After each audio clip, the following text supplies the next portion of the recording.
You let one ant stand up to us, then they all might stand up. Those puny little ants outnumber us 100 to 1. And if they ever figure that out, there goes our way of life. It's not about food. It's about keeping those ants in line. That's why we're going back. Does anybody else want to stay? Let's ride!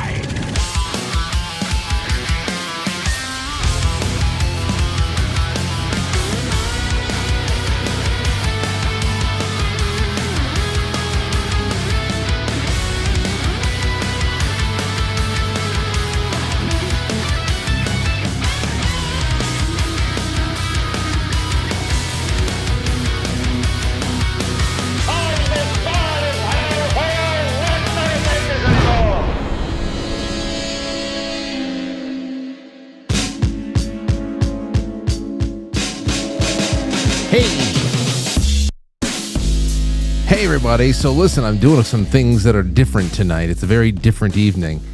And, I wish it was working out better already, but, I had to try it. I had to give it a go, and that is, right now I'm live.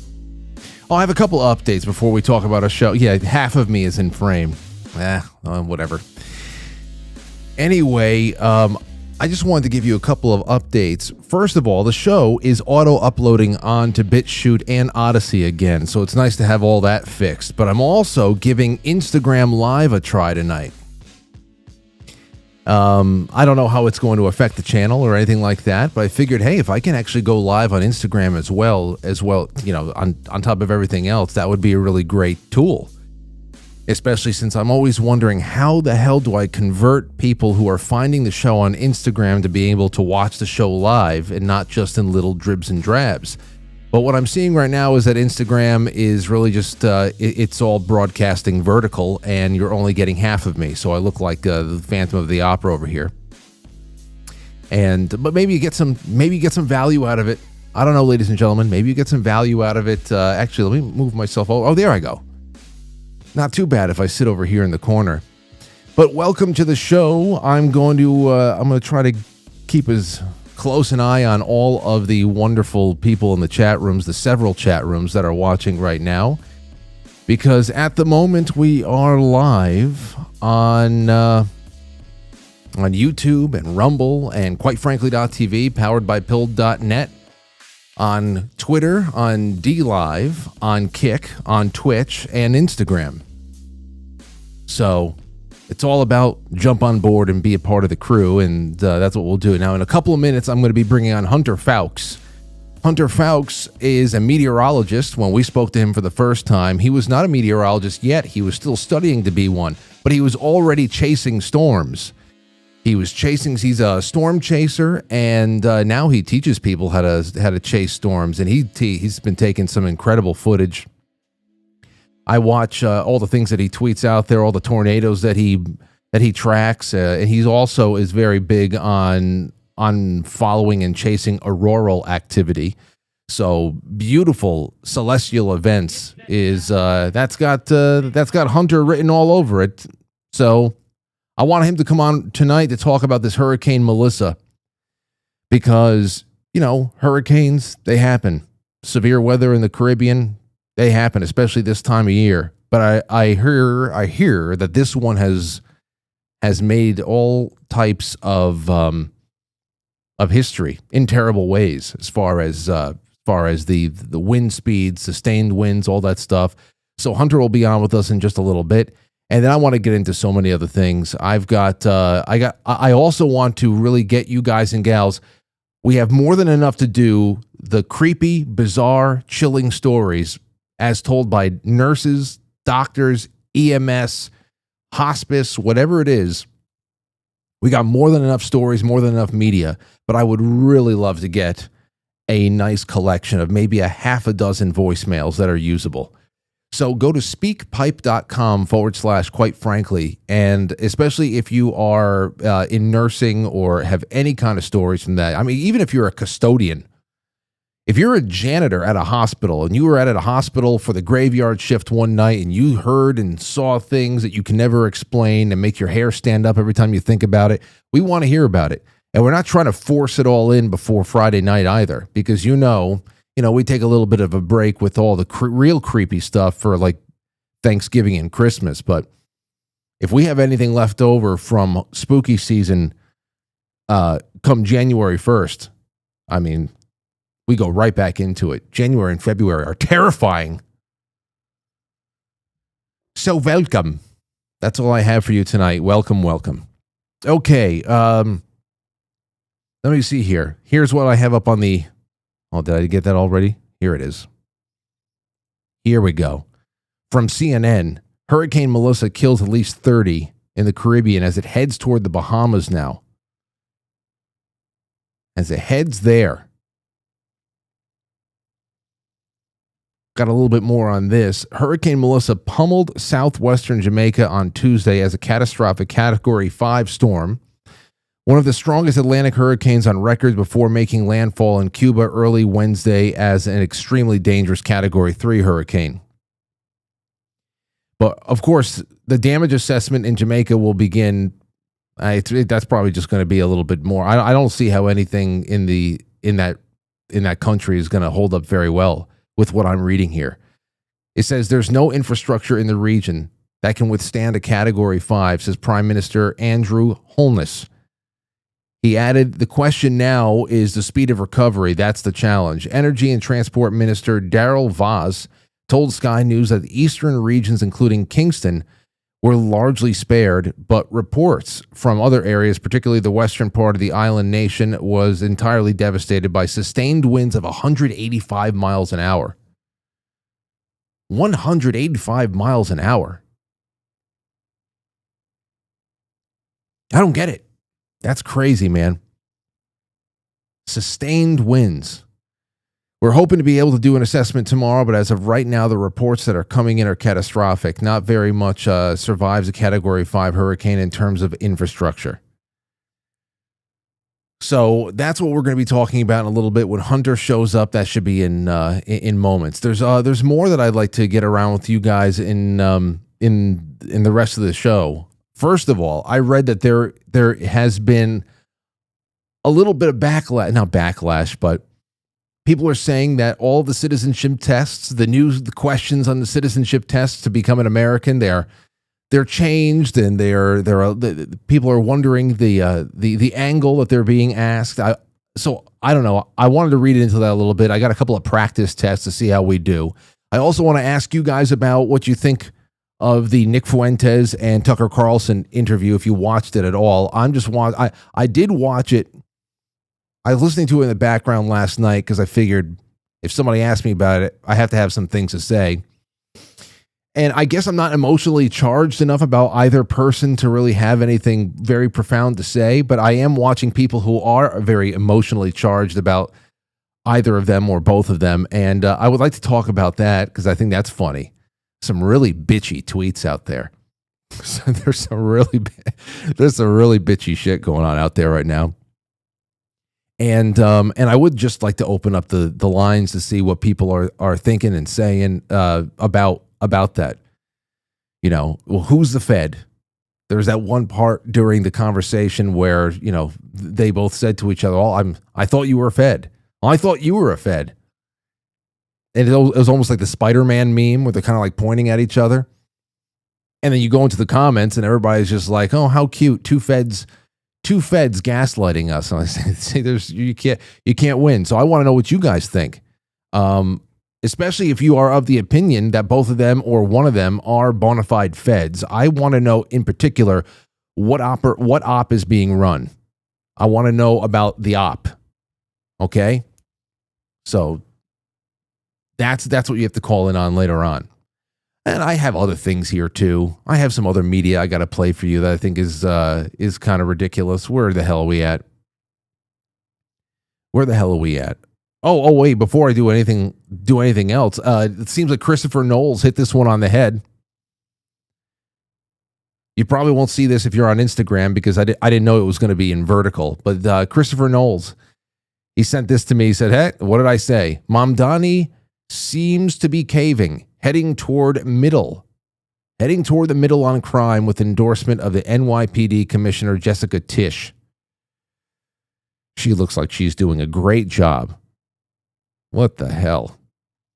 So I don't if that is it's one thing or another. I don't know how. First of all, with that kind of a platform, nuts. It's insane. And like I said, he's really not that spectacular. It's the whole story of New York City is how stupid are people. And when asked in particular about how you're voting, how do you defend your decision and how you defend your position? Can you rationalize your position, especially for things that are not even wearing that? We're talking about. You say, "Oh, it's something or something else, one thing or another, democratic socialism, this, whatever." It's all a fig leaf for communism. And as Lenin himself also, said that socialism is really just the whole goal of socialism is communism. But there's no more fig leaves left. The people who are voting most enthusiastically for Mamdani, they really think that this would be good for the world. They don't know. Nobody taught them about the hundreds of millions that were slaughtered and starved because of it in the 20th century alone. So it's always really just about what the hell's going on in the minds of everyday people, especially ones who are so close to people like me. I just got to understand how bad it is, But you can't be at war with the NYPD the entire time that you are mayor in New York City and expect to get any of your Joseph Stalin bullshit pushed across. That's for sure. So that's not too surprising, but it is pretty good timing considering the conversation we just had last night with Christopher Knowles. What's the other thing I wanted to show you while we wait for Hunter?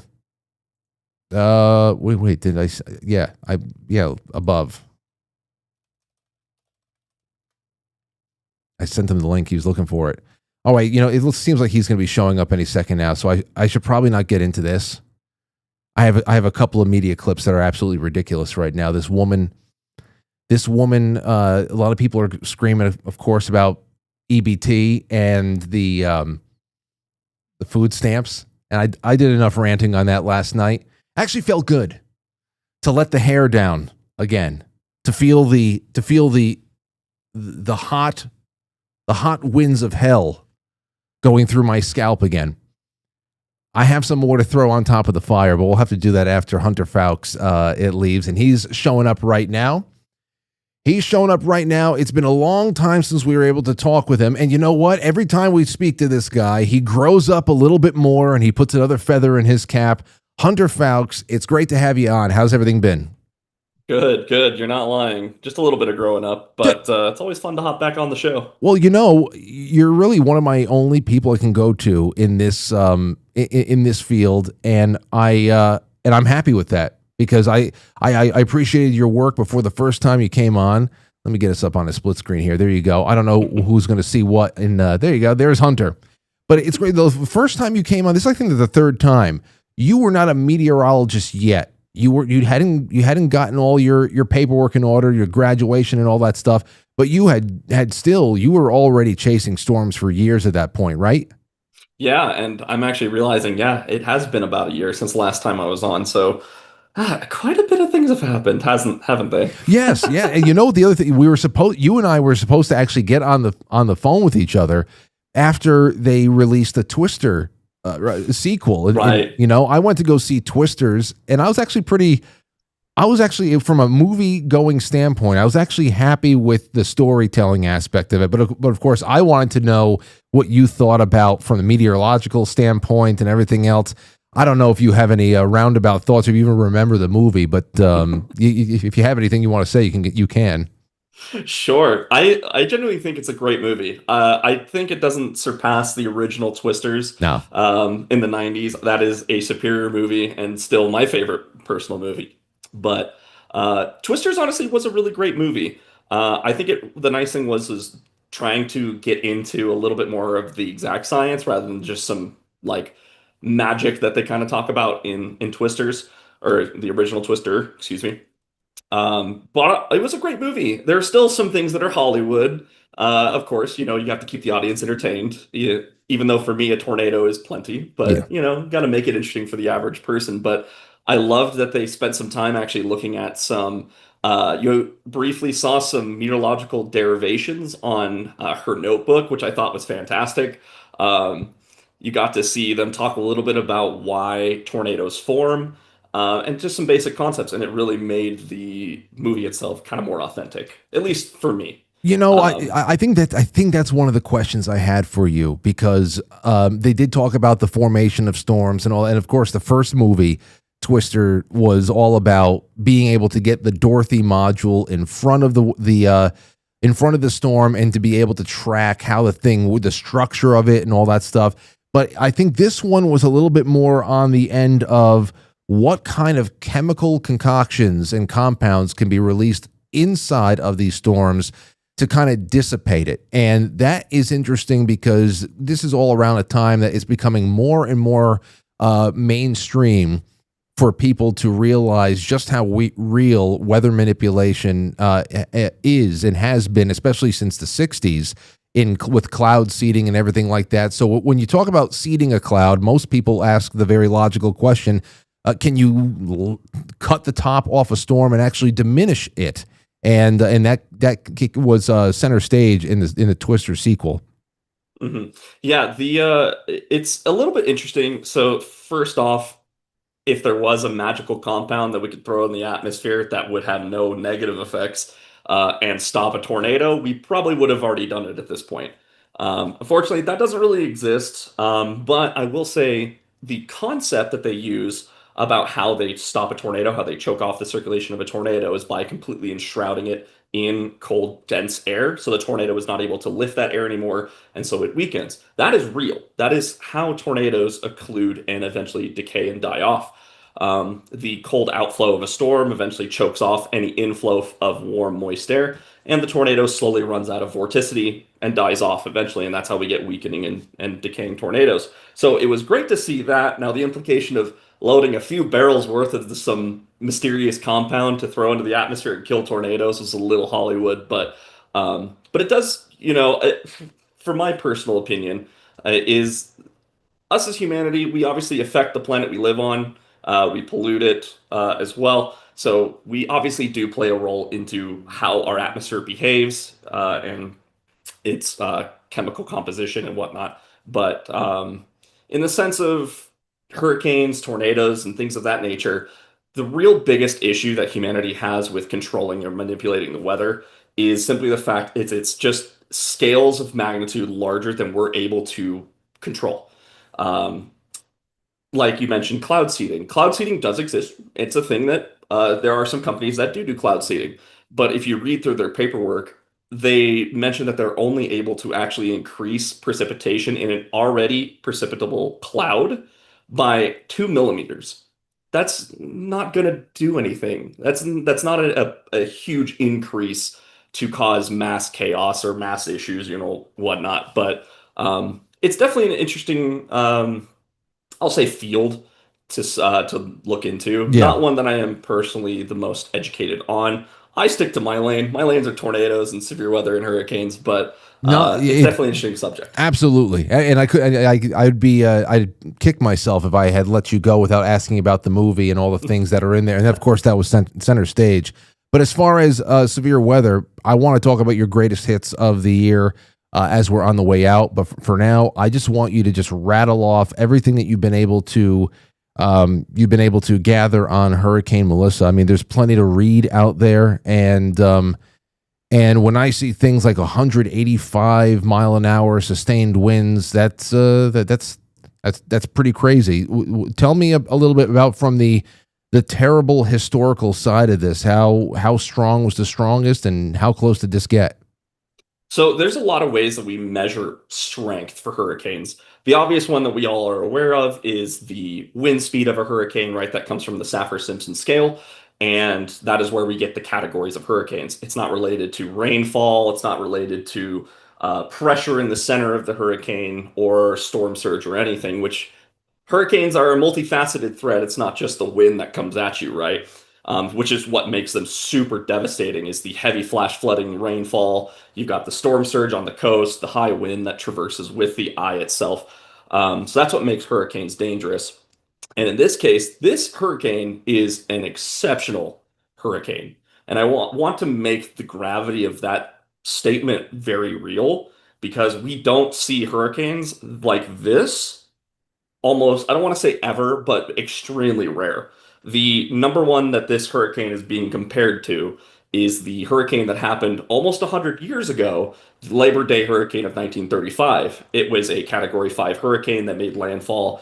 I am blanking on the exact landfall location, but it made landfall somewhere in the Atlantic Basin, and it was a 185 mile an hour Category 5 hurricane with a estimated central pressure of 892 millibars. So for the average person, 892 millibars might not mean anything to you, but if you live at sea level, something that has that low of pressure moving over you means about 12% of the atmosphere is just non-existent that should exist at that point, which means the air is forced to fill that void because there's such a power vacuum that develops from that much of the atmosphere being removed. That's how our planet works. So that's how you get such intense wind. Wow, yeah. The wind is generated by that pressure differential. So with Melissa, it rose to this extreme level of, we've almost never seen it before. This hurricane, at least from the National Hurricane Center, they labeled it as a 185 mile an hour Category 5 hurricane, and it also reached the same pressure level as well of 892 millibars in the center of that eye of the hurricane. So this is an exceptional hurricane that was well forecasted, I will say. The meteorologists at the National Hurricane Center did a really good job forecasting that bend where it was going to kind of traverse south of Jamaica, make that hard right turn and slam into the island, which is a worst case scenario. Jamaica is an island that has had multiple hurricanes in their history, so they're no strangers to dealing with strong and major hurricanes. But if you slam a hurricane like this anywhere, no one's prepared for it. So the situation was very dire going into this hurricane because anytime you have a landfalling Category 5 hurricane, it's a very big deal. And this one wanted to be in the record books by itself, which is a hard thing to forecast. But at the end of the day, a 160 mile an hour Category 5 versus 185 mile an hour Category 5 doesn't really mean much. It's still one of the biggest things and most dangerous things the Earth can throw at a location. So it was a dangerous storm, and I want to obviously not centralize the fact of the amazingness of this hurricane. This went into a populated area. It affected families, homes, businesses, people, and they're dealing with some of the worst conditions the Earth can generate. So I really hope that we hear in the coming days that the damage, which is probably really horrific, and we probably haven't heard from the worst areas just yet. But I hope that people took it seriously and were safe, and that we hear that the death toll from this hurricane, injury and death toll from this hurricane, is relatively low. At least that's what I personally hope for, because I don't think anyone in their right mind hopes for anyone to be harmed in these weather events, even though they're super fascinating. That's what we talked about the first time you were on the show, Hunter. It is when we were talking about your personal exploits out in the field, chasing storms and photographing tornadoes and whatnot. And I asked you, how do you balance out the fact that you are watching something that is absolutely incredible? It is an act of nature that needs to be documented, studied in its own way. It's beautiful in its construction, but it is incredibly violent.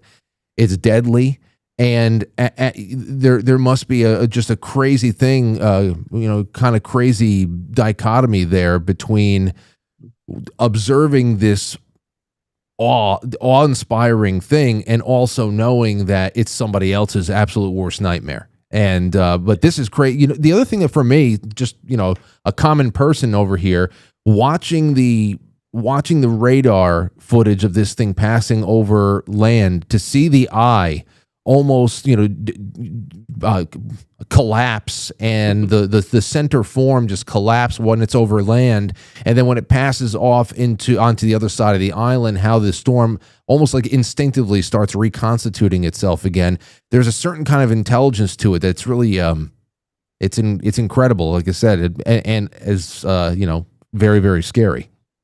Yeah, no, it's super fascinating, and it's always fun to watch the eye once it actually moves on land, especially on the stronger hurricanes where it's really clear and you can actually see down to the Earth's surface. It's really fun to see the brief little bit of land and go, man, I hope everyone's okay in there, and then it closes up because the number one destroyer of hurricanes is land, and it's purely because of friction. When the hurricane is over ocean, there's very, very low friction, so the eye is able to completely organized very well. There's no disruptions of the outflow and updrafts of the hurricane itself. But when it runs into land, it runs into a lot of friction and it runs into a lot of issues with maintaining that nice circulation from the upper levels to the low levels. So when you run it into land, it's basically like you threw a big boulder in its path and it stumbles and trips and it rapidly spins down. Unfortunately, when you're at a hurricane that is at such high levels of intensity, it doesn't matter that it ran into land. It's not going to weaken fast. And so even those who are on the other side of Jamaica, which normally on a, we'll say, category 1 to category 3 hurricane, you'd probably expect it to be a lot nicer on the other side. But this is already such an exceptional hurricane that by the time it got to the other side, it was still a Category 4, Category 5 hurricane. And I had some friends on the north side of the island that rode out the hurricane there. And we're just now getting communication with them to know that first they're okay, which is great, but then also see what they had to go through. And some of their videos coming out are pretty insane. And how you know the wind is real is when you listen and you hear that high-pitched whistle. That's how you know the wind is just absurd and you don't want to be outside in that. So I'm glad that they're okay, but some of the stuff that they went through is absurd. So No, some of the footage from inside of the worst parts of the storm really looked like they passed for something that happened on another planet. You hear about all the storms that are whipping around constantly on other planets and stuff like that. It's just very, very hard to find anything that's recognizably Earth. But yeah, that's nuts. Hurricane Melissa tied 2 records for strongest ever Atlantic storm. And there it is, 1935 Labor Day hurricane in Florida. That's what you were thinking about before. While the wind speed tied that hurricane in 2019's Dorian. But that learning about 892 millibars. I didn't even know what the hell millibars were until tonight. So anyway, that's all that we really need on that. I thank you so much for the breakdown. Just on a personal note, what's been the big highlights for you over the last year? I heard you became a father. I have. So as you've mentioned already, I graduated college and got my official degree in meteorology. So I'm a meteorologist now, and I am an official nerd and have a paper to prove it that's very expensive. But then other than that, the biggest major life update is that I, in fact, became a father. My son Liam was born in March this year, and that's a storm in of itself. Yeah. Let me tell you. But I absolutely adore this little goober. But he's something else. It's very fun to like learn how to be a parent, learn how to understand what he needs, and it's been a fun challenge. But the fun thing for me is he's basically an absolute carbon copy of me. So my parents pulled up baby photos of me when I was about that age, and it's like they're the same person. So this is really kind of weird. I have a mini me following me around and whatnot. But yeah, that's let's say that's probably the number one thing that's happened in the last year is becoming a dad. Well, that's good. If you have a clone for a child, then you just go to your parents and you essentially have a living manual that you can.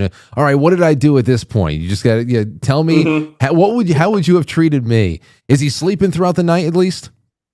Yes, he is. He generally sleeps pretty good. When he learns a new skill, there's some sleep regression and whatnot, or if he's teething really hard, he'll have some difficulty. But otherwise, he's a really good kid. He sleeps well, he eats well, and reminds us of that as pretty much every day. So All right. Well, all the best to you and the wife. That's fantastic. Oh, so then thank you. here we have May of this year. I just want to do two shots of yours, and then I'll let you go and take care of your night. This is from May of this year in Akron, Colorado. You said you wrote as the caption, "This may legitimately be one of the greatest images of an active tornado I have ever shot." And I gotta say, it's a pretty astonishing one. Do you have this thing like a moving image, or these are all just they are taken as stills? Still images, but I can give some context.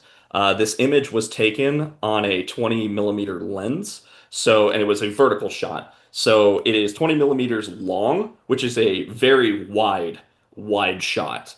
And when the circulating part of the updraft kind of dissipate, and that's what all that kind of cloud matter around the tornado is.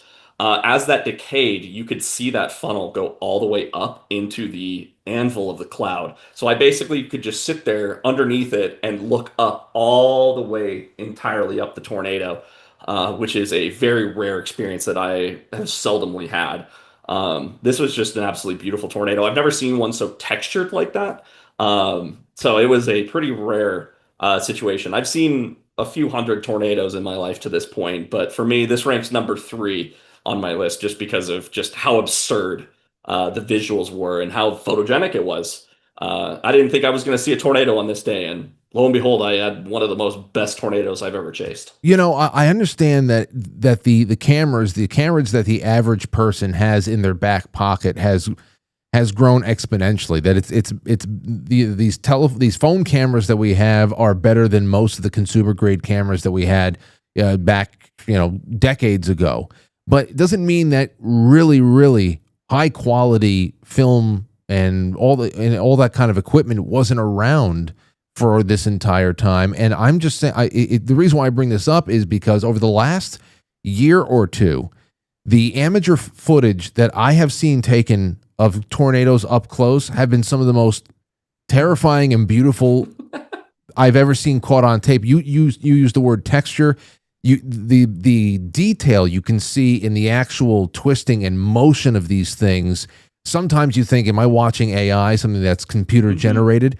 But it's just so clean. It makes you wonder why nobody's really finally got that money shot of a UFO, with all, with the kind of equipment that everybody already has on them. But it's just incredible what we're seeing right now. And you definitely captured one of those. Yeah, this year had a lot of amazing tornadoes. This is just one of them. I'm sure if you play around on social media for tornadoes, you'll probably see some pretty spectacular images of tornadoes from this year from friends of mine. Just a really good year. This was a great year for storm chasing and seeing tornadoes. Okay, and here's another one. Now, the other one of your fortes is the Aurora Borealis, and this beautiful fiery image right here. Is there any kind of after effects you have to go into, when you are, either tempering the shot, or is this like how you see it with the naked eye? Because is this enhanced at all? That is a great question. So the number one thing I will say is this visible naked eye? Absolutely. It does depend on how close you are to the aurora. To see those greens and reds, it has to be very bright. Usually, if your eyesight's not very good and it's a very brilliant display, you'll still be able to make out the pillars very easily with your own eyes. Color can depend on the shooting conditions.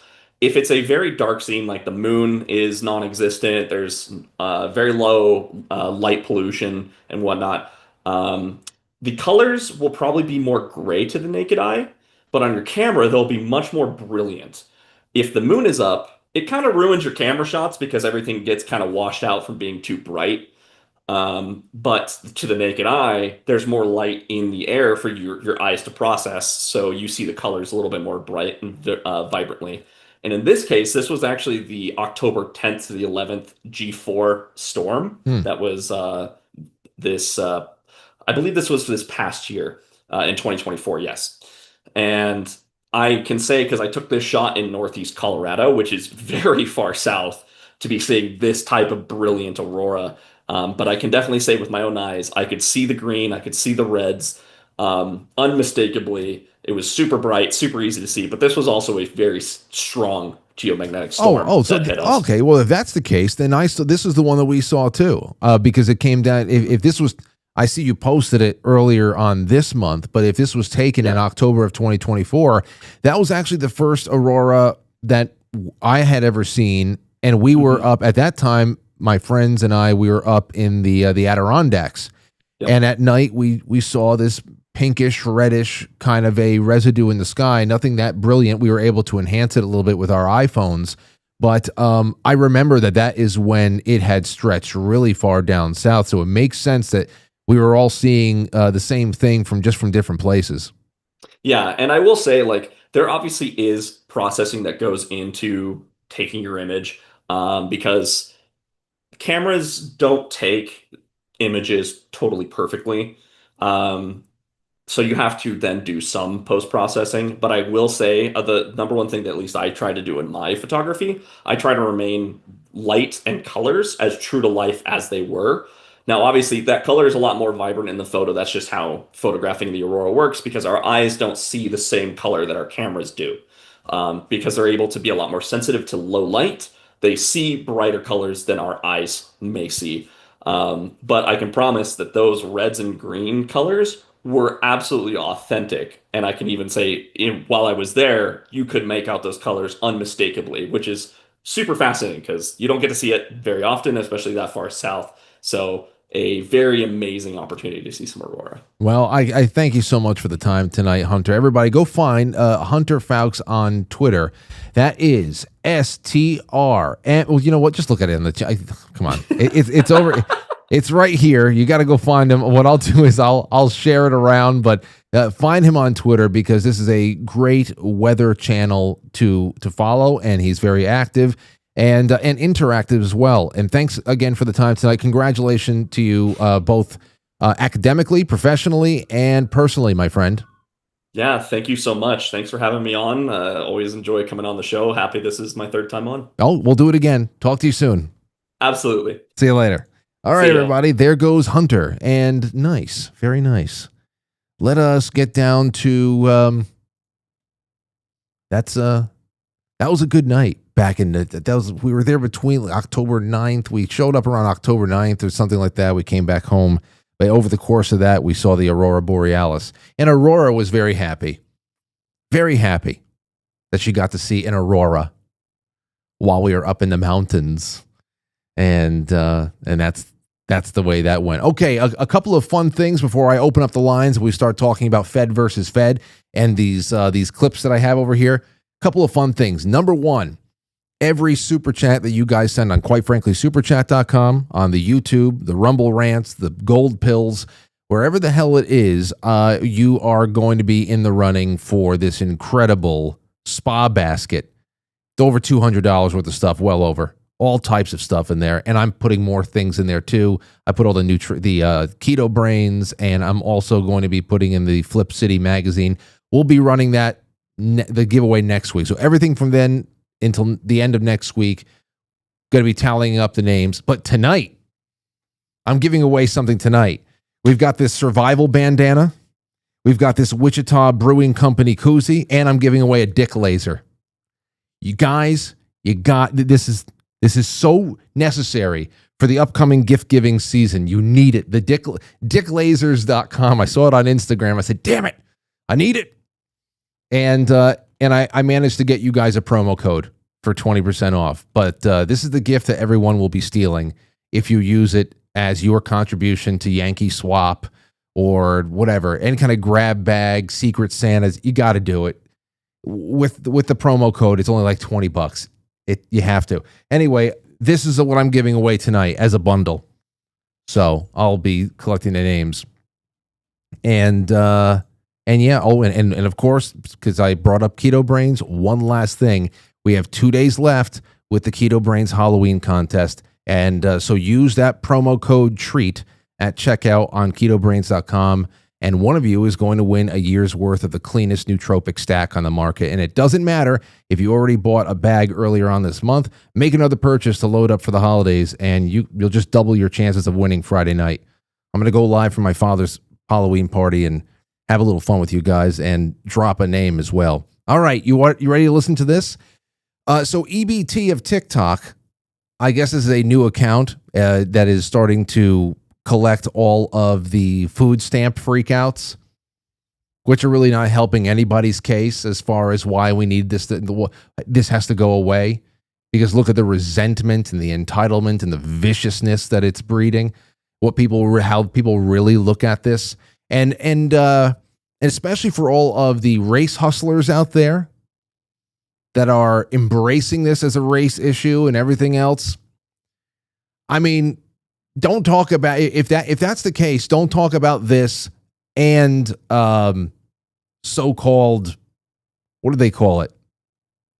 They want money, more money, retribution. What do they call it again? So stupid. Talking about trillions gone. But just a little bit more is going to right the wrongs of the past. Anyway, here's an old white woman who has some bad news for conservative men out there. She's saying that when all of the SNAP benefits go away, they're not going to be. Well, you'll listen to it. You take a listen to this one and brace yourself. It's really it's breathtaking. I'm wondering, do MAGA men think that because WIC and SNAP benefits are going away November 1st, that this is going to open up the pool of women that they can date? Because they're going to say, oh, single mom, she's already proven to be a breeder, and she's going to be broke and not able to feed her kids. What can I get away with? By the way, this is just this one woman's sexual fantasy. Okay. Before she picked up the phone, she had to sit back and diddle herself to the idea of, okay, I'm going to pretend that I'm like losing my SNAP benefits, and this big burly Republican man comes to the front door and is just like, I've got some food for you.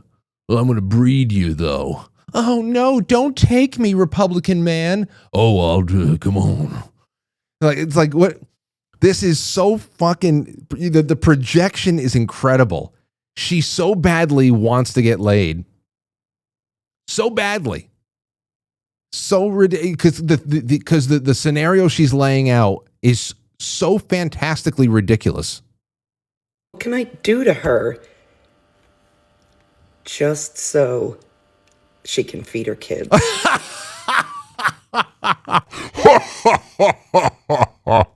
You want a Twinkie? I got something for you.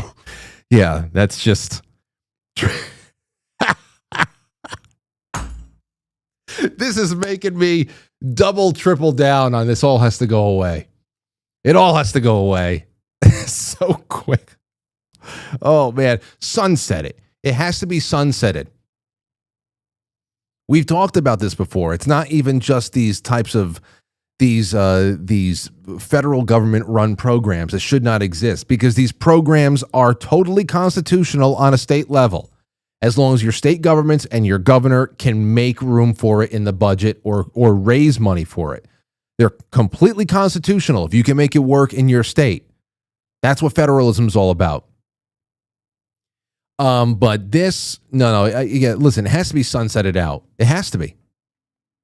I don't expect this to go. Obviously, there's going to be a fix for this. This is not like, well, you think that Saturday is going to roll around and all of a sudden nobody's ever going to get a food stamp from the federal government ever again. It's not going anywhere. This food fight is eventually going to end. Literally a food fight. But she goes on. Hold on. That's not going to happen. Oh yeah, that's not going to happen. That's right. That's right. They're gonna rebel against this fake scenario where MAGA men are going to be seeking out single. Oh man, this is really going to ruin my plans to get with a single mom on welfare. Man, this totally screws up my plan to get a single mom on welfare to date me. Said absolutely no one. They're going to be so disappointed. And because women have chosen the bear, and the next step in that is women choosing women, not in a gay way. Yeah, it is. but to live together and care for each other. Yes. Okay. Yeah. Just scrub each other's backs, bubble baths together. So ridiculous. So ridiculous. Like, this is going to be the deciding factor whether or not a single mom who happens to be getting assistance from the government and a guy get together. That was the whole plan. Is not that, oh, they met each other, they fell in love, but there's actually going to be a roving pack of GOP men. Well, I know that there's single moms out there that are willing to make a trade. Just drooling. Oh man, the projection is nuts. Absolutely nuts. Here's another one for you. This is off of Instagram, and yeah, it's a trip. This one's a trip. This was taken at an anti-Trump protest recently, and you're going to learn not a lot, actually. Has your day-to-day life changed since President Trump took office earlier this year? Well, I mean, sort of luckily, I am very white passing. I'm actually half Hispanic, and I'm also queer, but I'm in a marriage that is very straight passing. So on the surface, what? If you're in the marriage, how is it straight passing? That would have been my follow-up question. Obviously, this is all setting up for the answer of how has your life changed since Donald Trump became president the second time. But the preface is just ridiculous. Nothing really changes, but the sense of anxiety that you live with, not just for myself, but for my whole community, for all my friends, people I know who are who might have are here on dreamers visas and things like that, who are, on the margins and are in danger of just disappearing. Okay, so then nothing. It's just I have anxiety problems. Nothing's happened for me. And of course, I don't know how she had to try to set that all up because it just hasn't happened to me because I'm white passing, which I don't know. Looks like one of those poor kids in the commercials that look 50 and 10 years old at the same time, and they kind of you have to imagine they have some kind of a gland issue, and you feel bad for them. But then there's just you remember we're dealing with a lot of people that have just unresolved traumas and anxiety, and they have absolutely no way of coherently expressing a fear, where it comes from, and what's behind it. Where does the fear get its teeth? When does it become real, a real danger? That's absent, always absent. All right, 747. Now I'm opening this up to you guys. I want your opinions on this. Nick Fuentes, well, this is from Mediaite. So they are duty bound to make this the worst thing that has ever happened. Nick Fuentes and Tucker Carlson. It was interesting. They're saying Nick Fuentes says he was radicalized on race by listening to Mark Levin, of all people. And, depending on who you are, you can take all types of things from this interview and just run with it. Most people's opinions on both of these people, both Tucker and Nick Fuentes, are really forged by shorter clips. I mean, even shorter clips, they are just what they are. And whether you're saying something tongue in cheek, or you're just laying it all out there, just shock value, who the hell knows? But like I said before, I really don't have. I don't really have these huge opinions. I'm not emotionally attached to really anybody in the media. I've listened to a lot of people. At times, I've listened to certain people more than others, but I've become a little bit more of a media loner these days because I just got so much writing to do. And I actually like that because it frees me up just to listen to something between two controversial characters and not really be put over the edge like this guy right here, Brad Palumbo. I even said, who the hell are you? I don't know. I didn't know who he was. But this is what Brad Palumbo said. Nick Fuentes won. He is mainstream now. The years-long effort, which I participated in to gatekeep the anti-Semitic, hateful freaks out of the Republican Party and conservative movement has failed. Oh, Brad, the watcher on the wall, he fell in battle. Whoever the hell he is, you can object to this and leave the Republican Party as I have, but to pretend that strict standards of decency or integrity still exist in the modern conservative movement is to delude yourself. Nick Fuentes didn't even vote in the last election. I remember him talking about that publicly, again through clips, and it came up in this episode that I listened to over the course of the last day or so that I finished up last night as I was just doing all my end of day stuff. And I don't even know who this Brad Palumbo guy is, who he believed that he was like, Hodor, just holding the door. Don't let whatever's on the other side, all the anti-Semites, keep them out. I mean, how ridiculous to even make this a Republican Party thing or a conservative movement thing. It's just like the kid didn't even vote, and it's just a conversation between two people. So two people who have, I guess, big social media imprints on their own. They spoke to each other on a YouTube channel, and therefore Nick Fuentes won. I mean, what's winning? You can. This is the internet. What the hell? Who the hell do you think? This is what I'm talking about when you talk about suppression and how really bipartisan it is. There is no party.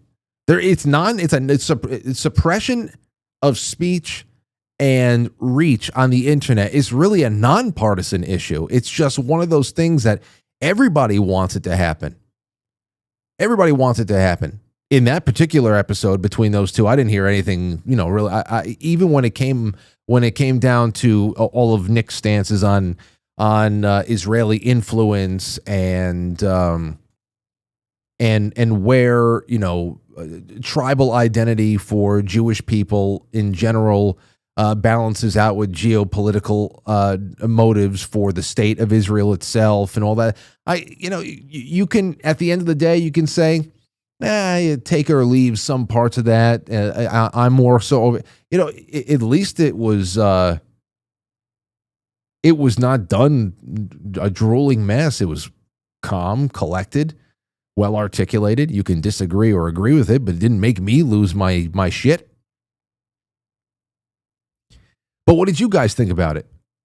Because I'm sure that there are people on all sides of this thing here too. Call in 914-200-0269. Call in right now, 914-200-0269, especially if you're watching on Instagram right now. If this is the first time you've seen the show because we're streaming it on Instagram, then give me a buzz, 914-200-0269, and let me know how it sounds over there, how it looks and sounds. That's what I'm looking for, 914-200-0269. Make me proud, guys. Make me proud. In the second half of the show, I have so much more to do with you. It's not even funny. So I hope we get a couple more calls. I'm just going to go to the super chats right now. Joe Martinez really wants that basket. Uncle Teddy. We got a couple of Uncle Teddy and Jeannie over there on Twitch having a good time. Stove says, Evening Frank and Frankly's wonderful guest tonight. Thank you. Yeah, I love when Hunter stops by. I always look for reasons for it. Shotzi says, sending some Wednesday love. Thank you so much. Quite frankly, superchat.com. Wherever the hell you want to drop it in, come and get them. Camera is a little off center, says No Stud All Muffin on Instagram. Yeah, I know. It's nothing I can do about it, unfortunately, because it's vertical. I'm going to look into this to see if there's any way that I actually can adjust this so I can get to like square. I'll have to look into that. Just give me a call, though. Let me know. It sounds excellent, just like listening to a podcast, says Kathy with an I. Hey, Kathy with an I, is it your first time watching the show over there on Instagram? I mean, watching the show in general. So much going on over there. All right, let's see here. On Delona, on Pilled.net, we have some super chats from Delona. Delona, thank you so much. Molly Artie says, all I know for sure is that Atlas, 3I Atlas, isn't coming for the Earth's women. It's a comet and has always been, despite the black pill speculation about it. Somebody said that Atlas is coming for Earth women? I saw all the stuff that's been shared about Atlas over the last 12 hours or so. People, the number of big accounts shared this close-ups of what they said was Atlas. It looked like one of those alien ships from Close Encounters or something like that. Actually looked like a magnified amoeba. It had to be some kind of a biological life form or something like that. But it had all blinking lights. Maybe it was bioluminescent or something. It's a comet, always has been, despite the black pill speculation about it. I saw people posting things that they thought might have been Atlas from Ireland or Scotland not too long ago, but that looked like something that was going on in the atmosphere that resembles any of the Starlink launches that I've seen, even up here in New York, from the spiral lights to anything else, depending on who you talk to. They would say that that was just a rocket skimming across the firmament. NX17 says, Frank, check out Hospice Nurse Julie on YouTube. She has lots of end-of-life information. She'd be a good guest for your show. Maybe that's what I will do. NX17, please email me that name, because if I can get a guest in lieu of half a dozen voicemails, I'm sure that there will be calls that come in on the end of that. There are so many bits of information and stories, comments, entries that people have left me already. So I'll definitely be able to read some of your stories if you are a nurse or a doctor, EMS, anything like that, who's been in any kind of nursing or hospital or, a healthcare facility and has seen spooky, haunting kind of things. Or it could be inspiring kind of things too. Anyway, Safety Net says, second try, grateful, thankful, and blessed. Love, lots of love, Lynn. Thank you, Delona, Gambera. Tomcat says, Frank, really enjoyed Hunter. Good feedback by you with him. Sierra Hotel. What does that mean? What am I missing now at the Sierra Hotel? Dragonfly says, my lefty brother sent me a lefty meme attempt that lists what Trump is going to do in Agenda 2025, and it's pretty much the storyline of The Handmaid's Tale. Oh yeah, listen, even the men want that to happen. The men love playing around with the lefty men. They love playing around with The Handmaid's Tale, stuff. Because, of course, in their heads, then they could pretend, just like the women pretend to be like rebelling against, no, never me. I'm not going to wear that. I'm not going to wear it. I'm not going to wear the dress. I'm not going to just, no. Stop trying to use me. You just want me for my genitals. All that stuff. Like there's like a natural resource that needs to be mined. We want your ovaries. They're ours now. But the men like it too, because I get they probably have some fantasies in their head where like they get to stand up for the women. You're not going to turn my wife into a baby maker. And then nothing ever happens.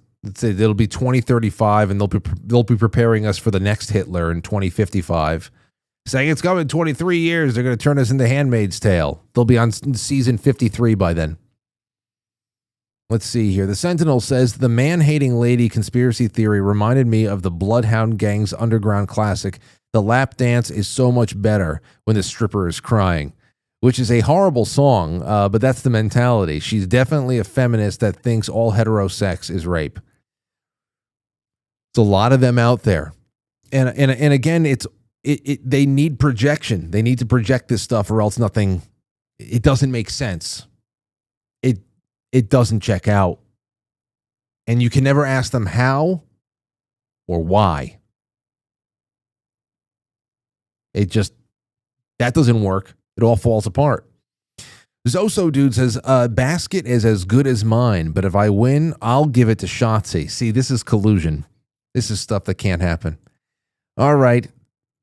914-200-0269. You don't have anything to say with all the thousands watching? across all the platforms. Fine, we'll move on to something else.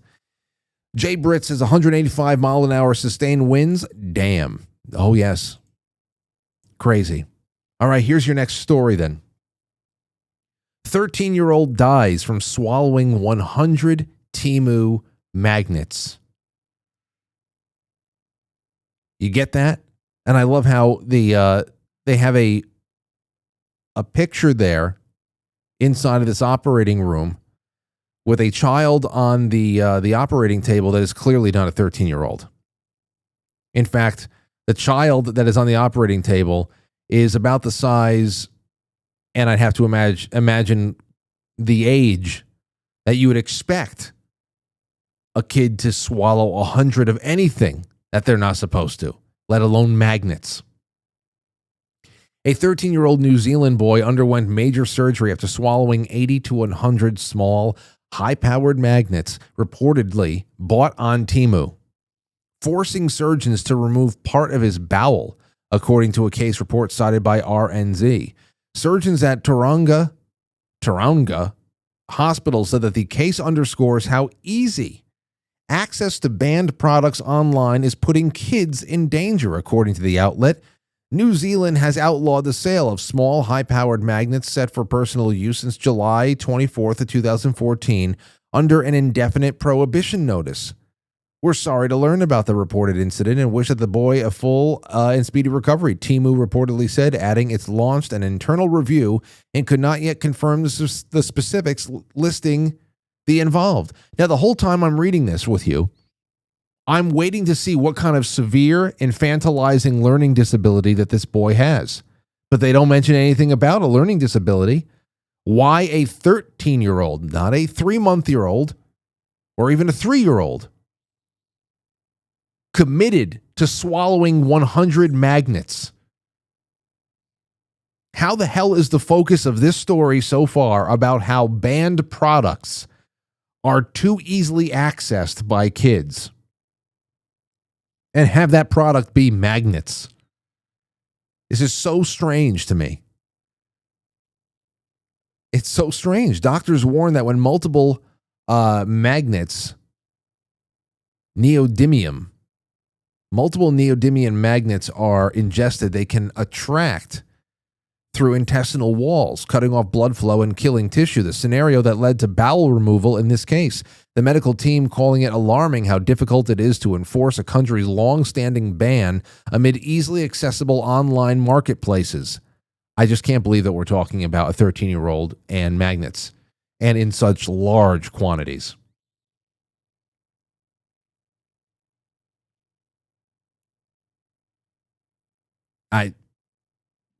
Temu reportedly said it would review relevant listings for compliance and take firm action. The boy's case has drawn fresh attention to high-powered magnet injuries worldwide. U.S. regulators, for example, moved in 2022 to set a mandatory safety standard limit on the strength of loose consumer magnets after reversing an earlier 2014 ban in court. Why? And then I had to look into this. I had to ask Grok about country-specific banning of magnets. And I had not told Grok anything about this particular story. I asked about whether or not these small high-powered magnets are banned. And yeah, small high-powered magnets, typically neodymium or rare earth types, such as tiny balls or cubes smaller than 5 millimeter in diameter, are not universally banned worldwide, but their sale, import, and distribution are heavily restricted, especially if they're swallowed because of all that stuff. And United States, no, not fully banned. New Zealand, banned since 2013. New Zealand, everybody loves swallowing magnets. Australia, banned since 2012. It's essentially New Zealand. I probably offended somebody, but Canada, banned it since 2015. It's Canada. The European Union, restricted, but not fully banned.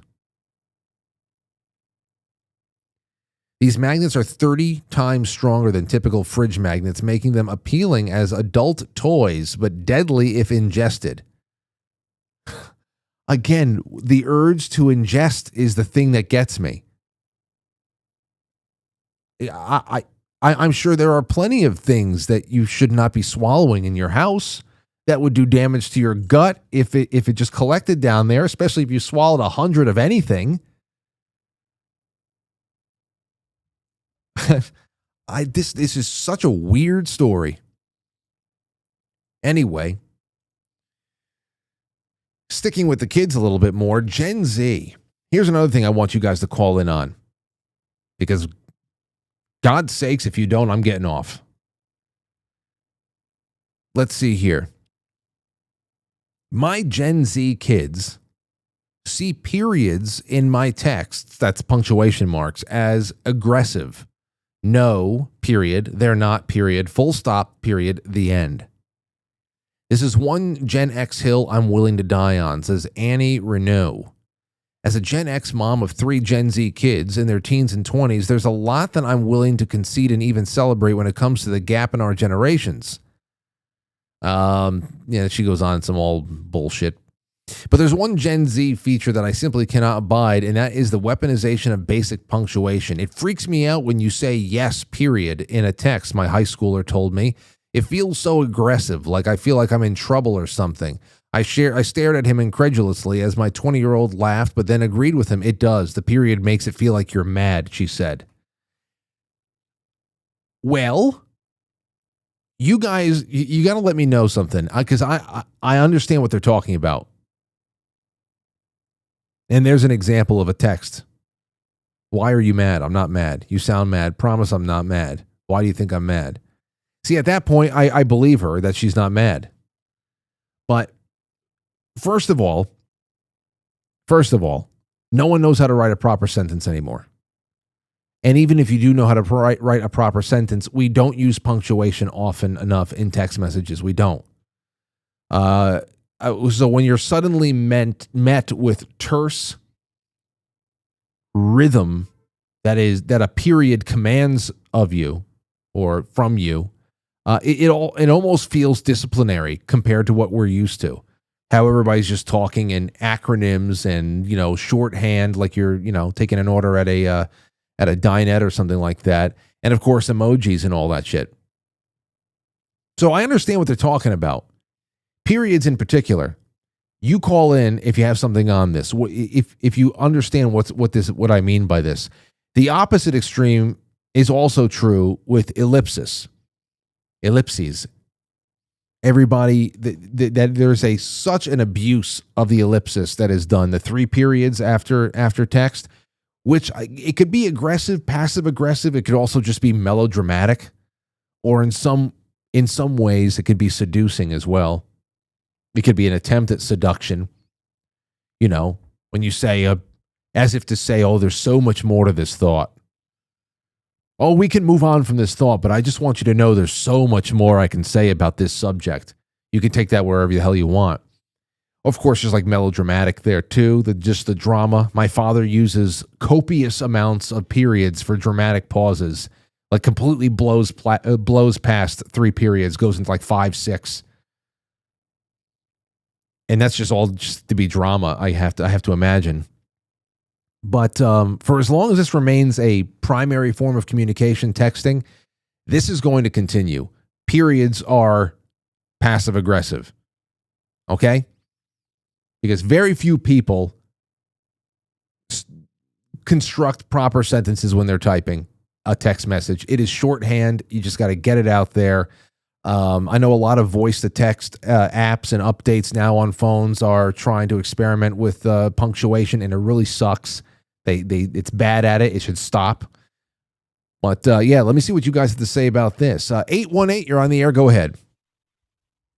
Hey, Frank, it's Larry. Hey, Larry. Can I change the subject just a bit? But it's a Halloween subject. Very quickly. Okay. What's the most terrifying or dangerous costume that you've ever worn? Anything that you've worn that was a danger? Flammable, can't see, bodily harm, that kind of thing. I was thinking about this the other day while you were talking about another subject. No, I don't know. I very rarely wore any kind of costume that had any kind of like a full head mask on. I'm trying to think if there's any tree gum. I think that would be a good subject if you've got any open subjects in the next couple of days, tomorrow and Halloween, because I'm sure there's some people with some good stories out there. Oh, well, you know what? All of the probably wore quite a few polyester pieces of clothing. That's bad for sperm count, right? I think the polyester screws up your sperm count. So there's that. Well, that's true. I had a werewolf costume that I wore. Couldn't see outside the eyes, but we were with a group of people. I was probably, I don't know, 11 or 12. And the costume head kept, slipping down. You couldn't see, and nearly broke my kneecaps. But because you're with your group of friends, you can't let them know what's happened. So you have to kind of hobble along through the pain. But it made me wonder. Our son, we tried to convince to put a scarecrow costume on, and he wouldn't do it. It was like hot pokers in his eyes or something. But jeez, yeah, this made me think of that. And I was watching the other night, and you'd mentioned something about trick or treating in costumes, so it popped up in my head. Well, I mean, thank you for bringing it up. If you're going, I can't think of any kind of danger to me with the actual materials that I was wearing, unless somebody, my brother were here, maybe he would know. But as far as dangerous as far as my representation, it'd be interesting to know if any of your guests or other listeners had any good Halloween costume horror stories. As far as the actual costumes being a horror to wear. Yeah, horror to wear or danger. Okay, well, let's see. Well, thank you so much for the call, Larry. If you guys have any that you can call in on Friday night about that too. Maybe that's one of those things you can call in, because I'll be in costume. I told you what I'm wearing, because I'm going to be flanked by two villain ladies. Aurora really likes being a villain for some reason. When I told her, Catwoman's a villain, she goes, "I like being a villain." Ha ha ha ha ha. Jeez. All right. Weird. Hey, Sentinel, what's going on? Hey, Frank. Wasn't planning on calling in, but this millennial topic got me thinking a little bit, because, I work with some millennials, and my son, not millennial, I guess it's Gen Z. My son's a millennial, but his, young people who work for him are Gen Z, and we have plenty of people come in the office nowadays that are Gen Z. And one of the things that my son's significant other always says whenever, we're in a banter, and she really doesn't have anywhere to go after we flip her a little, giving her a hard time, is, "Oh, that's aggressive." Yeah. And it's amazing that when you think about all the PC crowd that's come along and how much has grown over time, that now we're having microaggressions based on punctuation, so that a fun song by the Georgia Satellites, "I Love You, period," is now offensive when it's a big joke. Well, I mean, look at what we've been going through for the last 12, 15 years with people picking apart "Baby, It's Cold Outside." You can't even put that on Gen Z's lap. That was some Gen X and millennials that were getting all bent out of shape over that shit, just because they couldn't deal with the fact that they are they don't have anything exciting and sexy going on around the holidays themselves. So, I mean, I guess everybody has a little bit of that streak inside of them, huh? Yeah, exactly. And I mean, we can't all be Gene Simmons and ask every woman we approach if they're interested in having sex and right. Have 9 out of 10 slap us in the face, but that one, that's going to be a wild ride. HR would fire us. So, you just can't live that way. But on the other hand, some people are just way too sensitive and they get over themselves.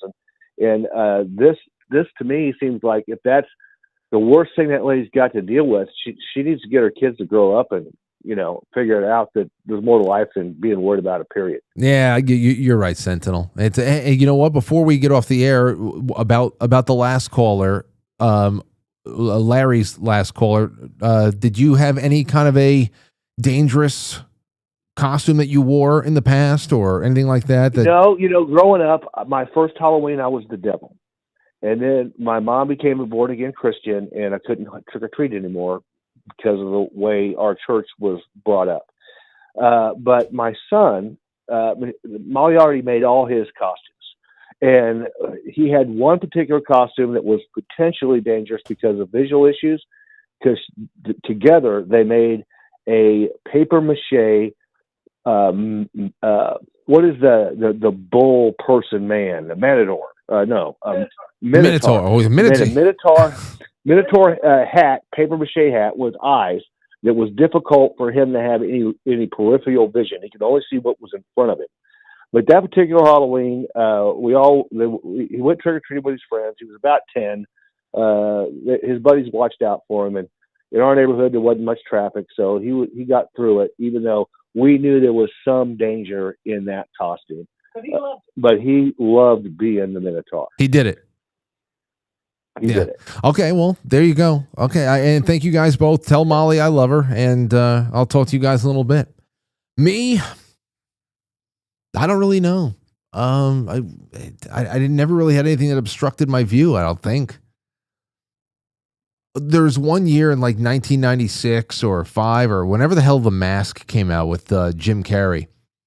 I got to get all these pictures together. My father made me up as The Mask. And they were selling like the full-on rubber masks that you yank over your head at Party City back in the day, but that was never good enough for me, or my father for that matter. So he took the mask, the rubber mask, and cut out the actual face and used aspects of the actual mask to what do they call it? Rubber glue, tree rubber, something like that. All this make the makeup glue tree gum. I think that's what it's called, tree gum. I remember the smell of it too. Anything that had to be stuck to my face and all that stuff. And he altered it. And I have to find those. I have to find that one. I was the Mask one year. Nothing unless all the makeup was toxic, which it probably was. Oh, I was Prince Charles. I was Prince Charles in like 7th grade. So that's not necessarily a dangerous costume, but it's a dangerous person. And I, at least for that night at my girlfriend at the time, Michelle's Halloween party, I showed up and I stayed in character. I stayed in character the whole night. I had my British tell me something about your American chip. I stayed in fucking character because that's what you do. Now, I didn't know that he was a reptile at the time, or that he's a direct descendant of Vlad Dracula. I would have just been Dracula. But I got to show you the picture. It's fucking weird. My father got me 2 giant ears. He got me 2. I forgot why I said, let's do this. And my father thought it was hilarious because what 7th grader would ever be Prince Charles? And my father I got this, we got this suit jacket, this slightly oversized suit jacket with had the shoulder pads in there, but he put all of these ropes and things on it, so it looked like military medals and stuff. And we had these 2 giant rubber ears we put on, and then he tried, with makeup, just tried to make my face look older and all that stuff. And it was, there's a room full of vampires and ninjas, and then there's Prince Charles walking around. You got to stand out. You got to do something different. Okay. At least I wasn't trafficking humans or anything like that. I just showed up to the party and I had some chips, and it was exhausting. I probably didn't even have a good time because there's a certain time of the night where you can just abandon most of what you showed up as, and then you lose the ninja hat and all that stuff, and you can just you put your sneakers on and you're just kind of chilling in your polyester pants, in your ninja suit. But whatever. Maybe I'll find some pictures. They have to be somewhere. So there you have it. The dude from 1965 on YouTube, thank you so much for your generosity. Thank you so much. You have no clue what it means. Says, Frank, I want to buy your moon.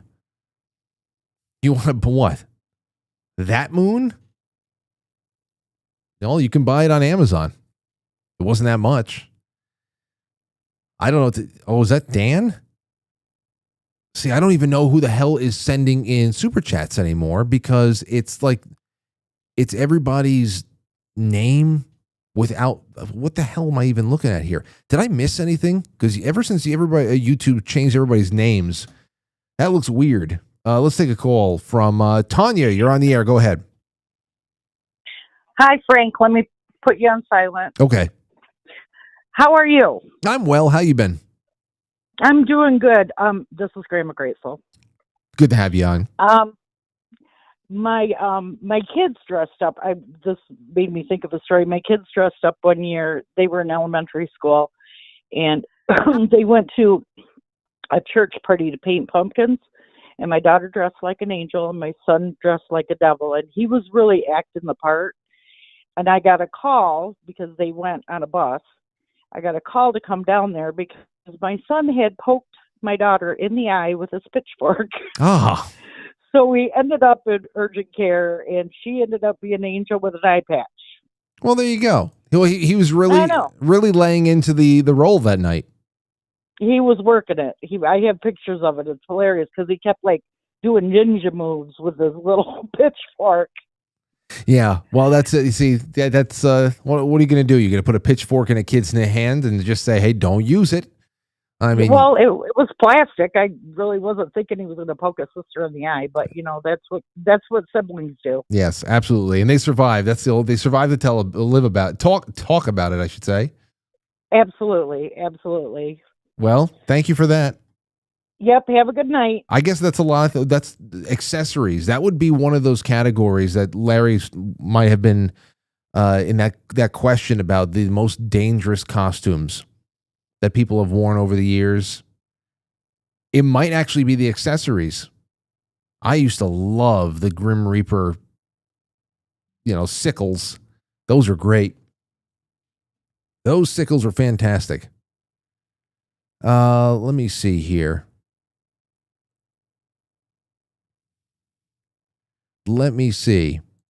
I'm going to be joined soon. I'm bringing on. You know who we're going to have show up in a second, in a few minutes, like 9 minutes or so. We're going to have Natalie from Dulce showing up. I really wanted to have her on after the Jamboree, and it's been so busy I haven't been able to bring her on. But so I said, hey, come on the last half hour. I want to talk to you about some stuff. Before we do that, take a look at this. Can you pass the new U.S. Citizenship Test? The federal government rolled out a longer, harder exam this month for aspiring Americans. Test your knowledge with our quiz. Would you be able to pass a U.S. citizenship test on America's government and history? This week it got harder. U.S. Citizenship and Immigration Services began using a revised civics test Monday for aspiring citizens applying for naturalization on or after October 20th. They're asked 20 questions chosen at random and must get 12 correct to pass. 12? 12? How about 18? At least. The new test is from a larger pool of 128 questions. How about 50 questions instead of 20? There's a greater focus on American history, and some revised questions require longer answers than before. It's definitely more challenging, especially for people who English is not their first language. Well, that's good. That's the first test that's passed, that you can read it. The change comes as Trump administration has signaled it will increase scrutiny on citizenship applications and threaten to revoke some American citizenship. We'll see how that goes. How does your civics knowledge stack up? Number one, who wrote the Declaration of Independence? Oh, that just come on now. Oh, this is an archive. It's an archive link. Okay, well, Thomas Jefferson. Name a power that is only for the federal government. To print paper money, to declare war, to make treaties, all of the above. Yes, the legislative. The legislative. Let's see. Well, I guess you can also broker treaties as the executive, too. What amendment says that all persons born and naturalized? Oh, here we go. The 14th Amendment. You know it well. Yeah, I guess you better know it well, because once you get rubber stamped as an American citizen, then you just claim that the 14th Amendment gives you the right to whatever the hell you want. It's a civil right at that point. The American Revolution had many important events. Name one. The Battle of Gettysburg, the Battle of the Bulge, the Battle of Yorktown, the Battle of Plattsburgh. Yorktown. Yorktown. Why were the Federalist Papers important? They supported passing the Constitution. They stoked tensions leading to the Civil War. They inspired Americans to break from the British Crown. They inspired the Declaration of Independence. Well, I guess this is just not hard enough.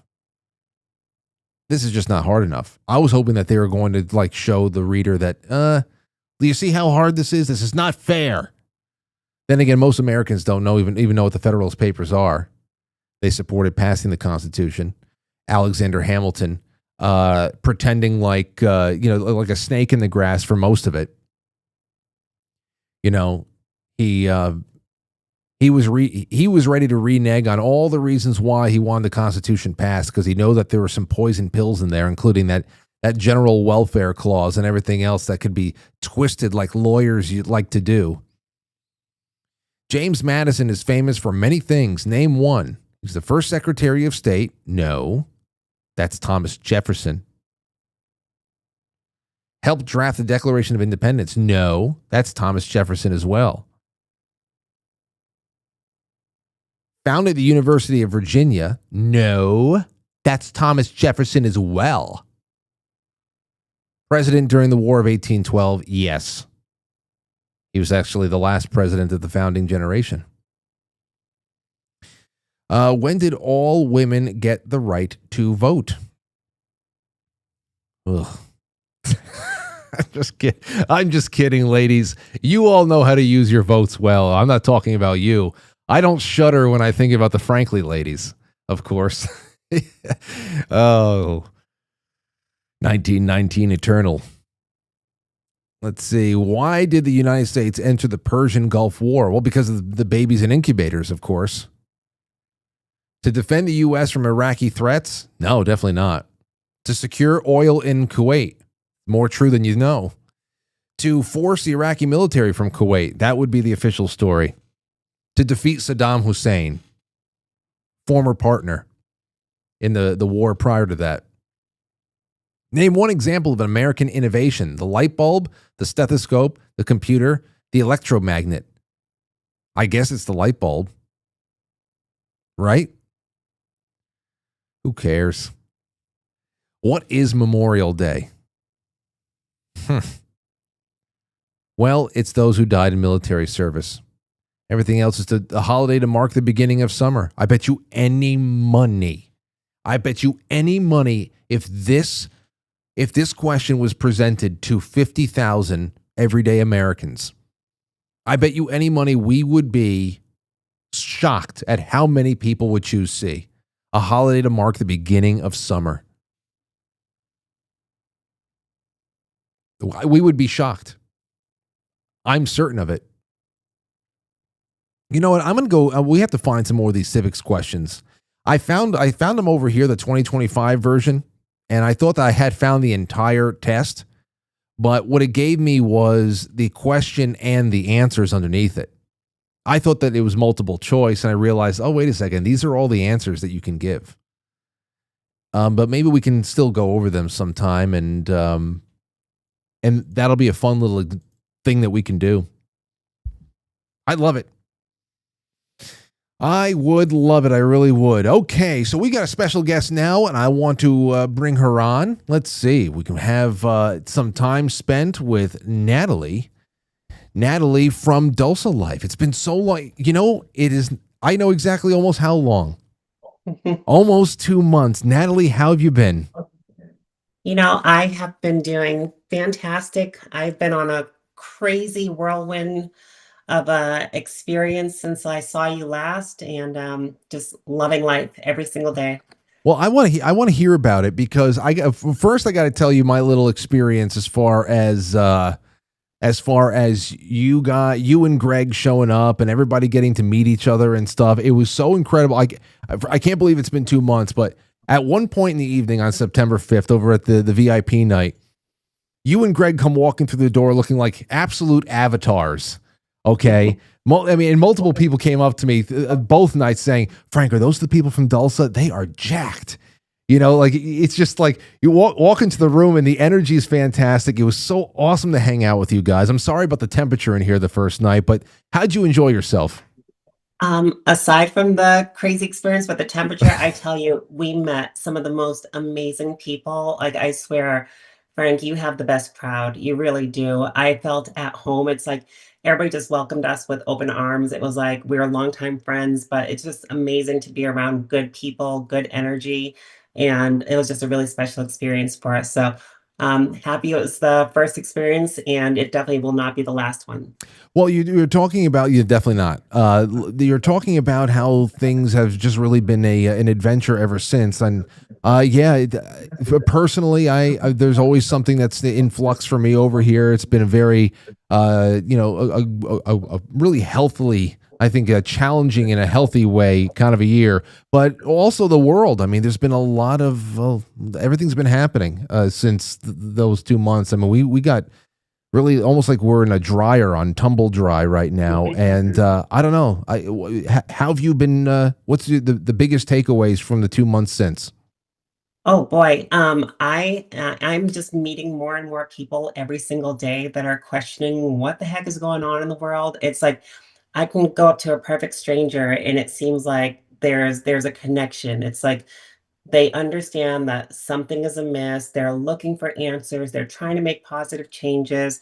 I feel like everybody is kind of shifting. It's like, yeah, you still have the crazies out there doing the crazy stuff, but I think by and large, most people are really on the path of discovery and trying to make things better for everyone, not just themselves. It's like everybody's collectively trying to raise everybody up.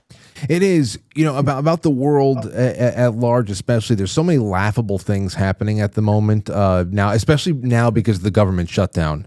And one of the funniest things that I saw in the last few days, as everybody's trying to pile on and make their pitches for why central government is the greatest regulator for all things from cradle to grave, but people like Bernie Sanders have taken really comical stances on things like life expectancy.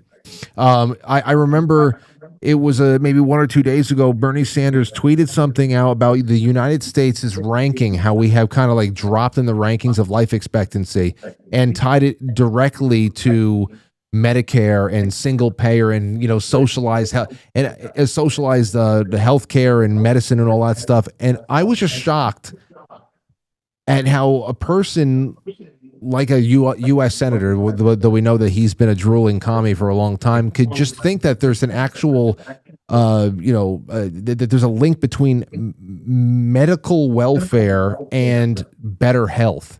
Like that there's actually a link between what we can provide on a welfare standpoint and a person's life expectancy growing.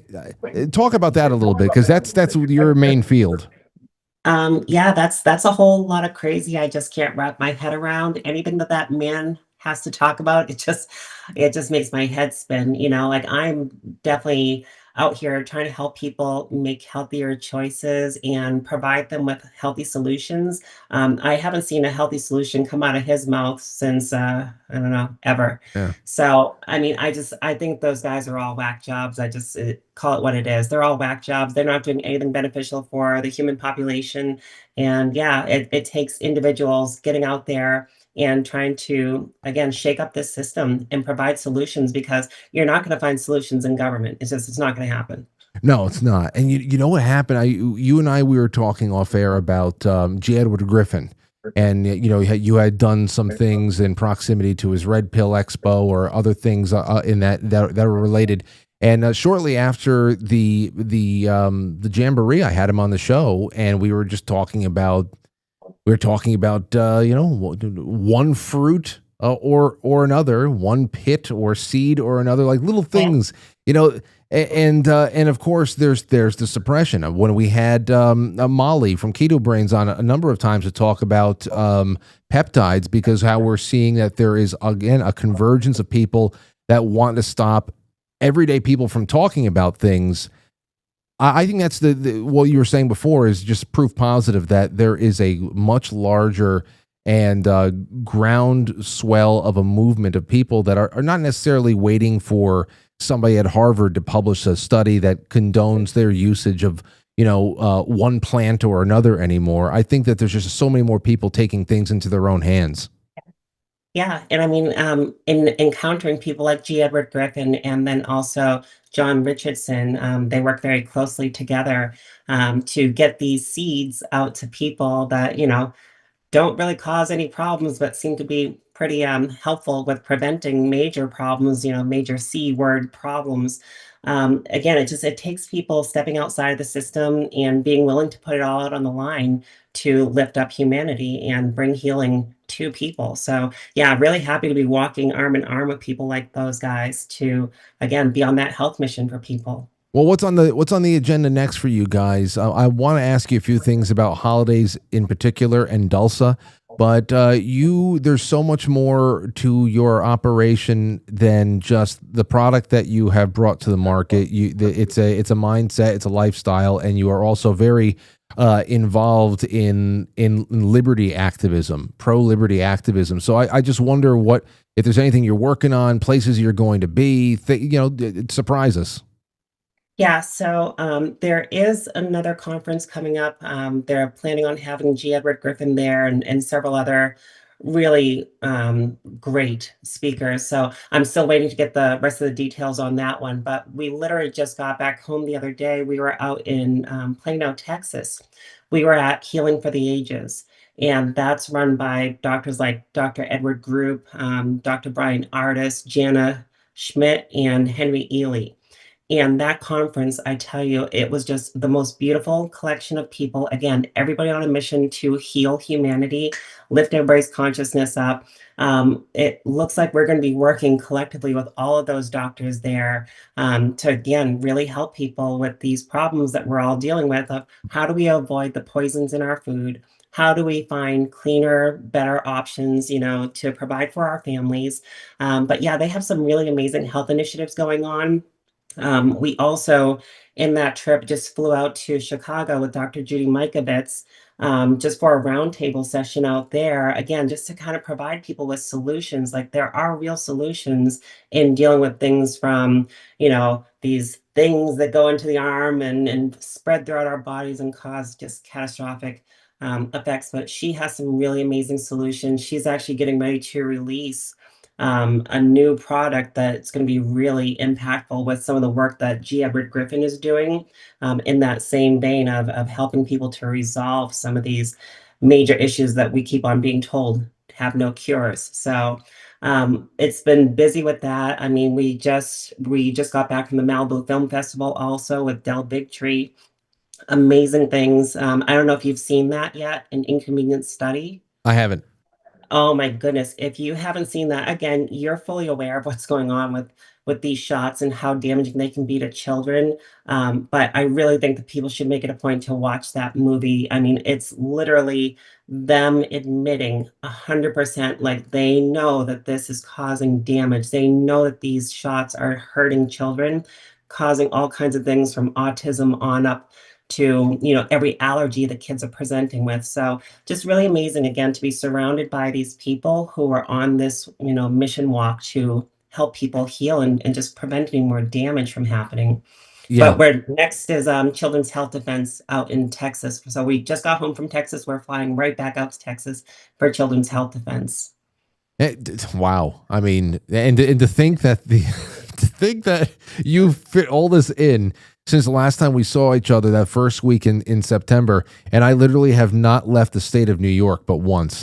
I mean, that's just that it's crazy. But it's just testament to your hustle. And the other thing there too is, I love all of the work. And Dr. Brian Artis, I actually just got linked up with him recently. And I don't know, that's one of those things where I've wanted to just have somebody like him to come on the show to talk about things like nicotine And and like most things, I'm just like, okay, well, that just might be one of those nights where I'm just not live on YouTube that night because I can't not have these conversations. But at the other hand, why deliberately blow up all the work I'm doing on one channel or another? It's something that's so attractive. But that's a whole other thing though there too.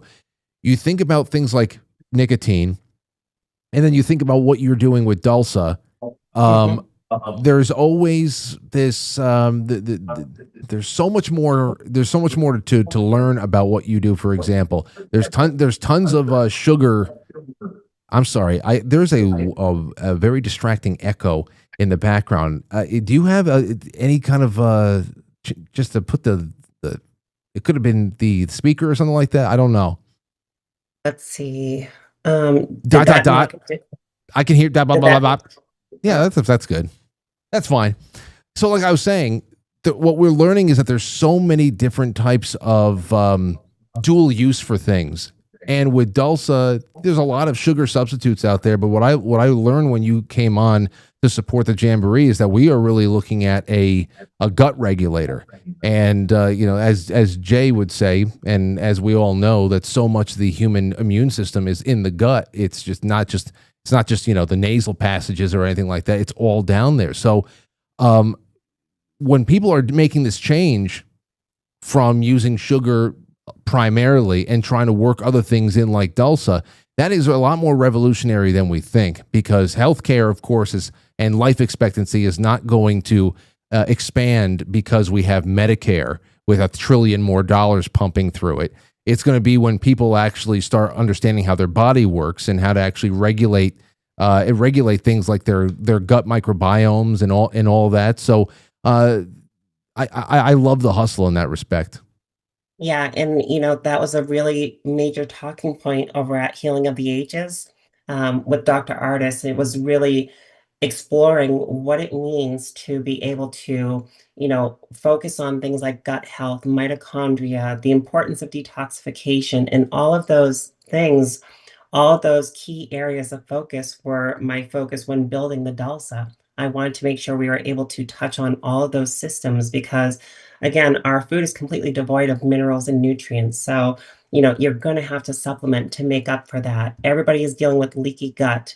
Again, the world is being sprayed with glyphosate. So, it's a soil killer. It's going to destroy everything. It's going to destroy the gut wall lining. So, if we can actively work on, healing those systems of the body, closing up the leaky gut, replenishing with good microbes, then again, we have a fighting chance against all this stuff. And, if we don't cut the cord and stop putting poison into our systems, sugar is the most addictive, poisonous, toxic substance that you can put into your food.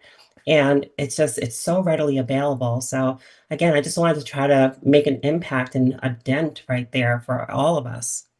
Well, you are, and before we leave, what I wanted to have you talk about a little bit now is the holidays, because on Saturday, it's the holiday season. It's November 1st. It all kicks off. That's when me and Lauren take out the Christmas tree. We want to get started with the atmosphere as soon as possible and make it last as long as possible. So when it comes to Thanksgiving, Christmas, New Year's, Friendsgiving, social events, whatever the hell it is, cooking and baking, everybody's going to be doing that like there's no tomorrow. Can you tell everyone why they should consider experimenting with the Dulce in the kitchen this season? Yeah, and definitely the next time you have Molly from Keto Brainz, make sure you tap her and ask her for some of her recipes. I'm still waiting for those to get sent over to my inbox, but she's made a couple of apple pies and raspberry pies with the Dulce, and I hear it's the best pie she's ever made. So, with the holidays among us, of course, we all indulge a little bit more than usual.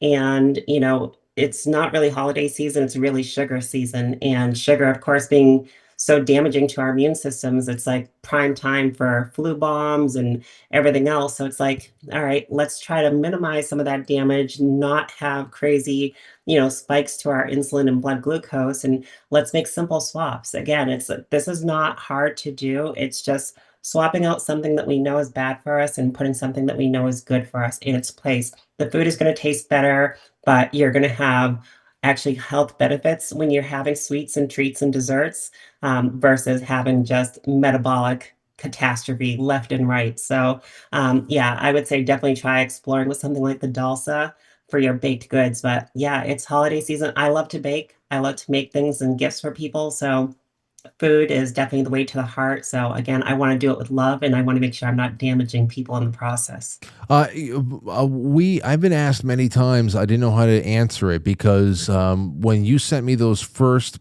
packets of Dulce for me to try, I saw right off the bat a little goes a long way. As far as the way that you be able with the monk fruit and the allulose and how everything really blends into almost like a cotton candy kind of a sweetness. I've been asked many times, Frank, what are the conversion rates? How much sugar versus Dulce? Because if people also wonder if Dulce bakes or blends the same way or different than sugar, etc. Is all that info on the website? Yeah, and so what I'll tell people is the scooper that comes inside of the bag of Delsa is roughly about a quarter of a teaspoon. So a quarter of a teaspoon of Delsa is going to be equivalent to about a teaspoon of sugar. But when you're working with Delsa, I always tell people go a little bit under because it's super sweet and it's also a flavor enhancer. So when you're baking with it, just do a little taste test as you're adding the dulce in there because it's going to bring all those flavors forward, especially when you have things like chocolate or berries. It's going to bring all that stuff forward, all of those tasting notes. So you might find that you actually need a little bit less, but I would say a safe conversion is a quarter teaspoon equals 1 teaspoon. So if you're using a cup of sugar, do a quarter cup of the dulse. But like I said, I would just reserve just a little bit of it back just to make sure that it's not making it too sweet. I appreciate, again, I'm just so happy I got to meet you and Greg, and that we were able to work together. And I want to do a lot more of that in the future. It's just good to know you guys as friends, and thanks for everything. You said that there is I have put it in the description of the episode that if members of this audience go and you're going to leave this open, it's a one-time 20% off code. You'll leave it active for the rest of the holiday season, right? Yeah, absolutely. Because again, I want people to really capitalize on making delicious but safe, healthy treats for their family and loved ones. So please, by all means, go on there. When you're doing checkout, just put in Frankly, and then it will apply the discount for you guys. But yeah, and please, somebody send me some recipes. I want to see what you're creating. Yes. Oh, that would be great. Yeah. You can actually send it to me too, to actually eat. So, I mean, people send me all types of stuff. Sometimes we have broken jars of salsa that shows up at the P.O. box. Trust me. I know all about that. But Natalie, thank you for tonight to stop in. I'm so happy that we got to do this, especially at the precipice of the holidays. We'll be talking soon. Send my best to Greg, and yeah, I'll catch you on the flip. Sounds great. Take good care. All right, take care, everybody. There you go. Natalie is she's great. And that's it. That's it all I have for tonight. 8:46.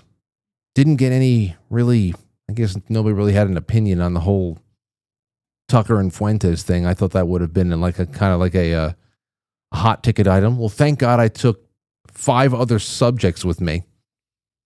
So I guess people were just kicking back and having a good time tonight. But I also am just happy. I don't know what happened to all of my open windows, but I'm happy that this little experiment on Instagram worked out. I'll see if I can work with the actual, the screen size and all that, but we'll do that tomorrow. Tomorrow night, everybody, is the last show of the week.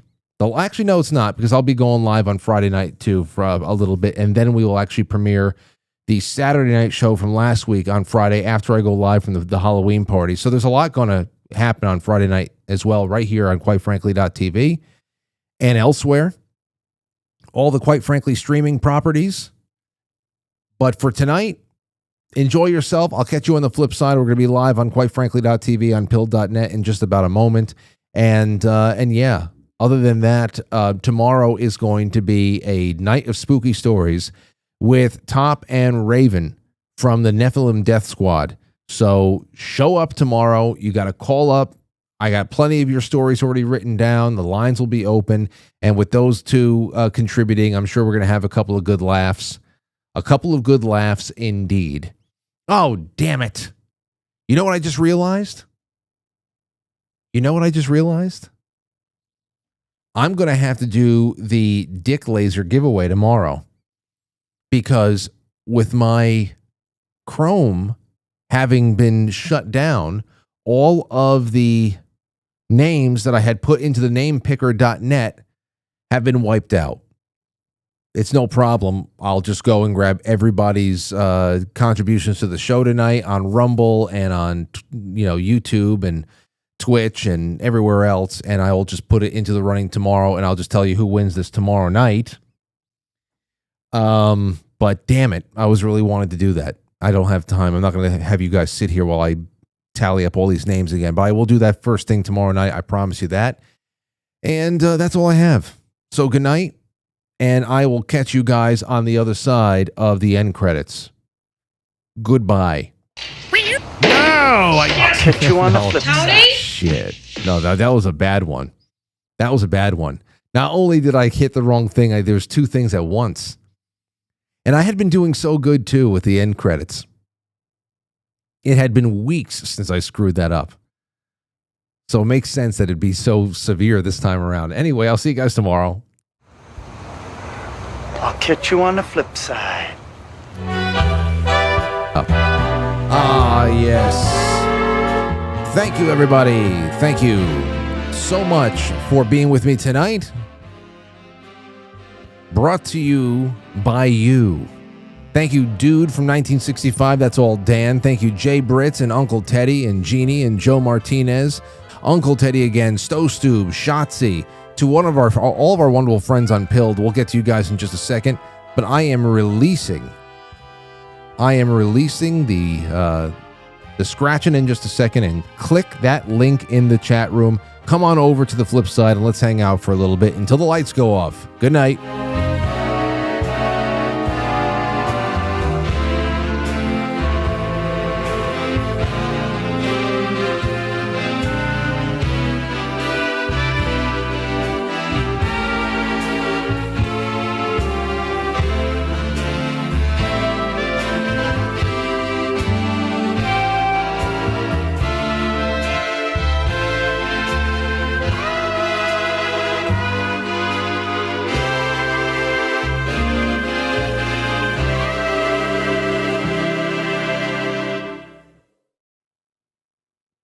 Goodbye. All right, that's it. Thanks, everybody.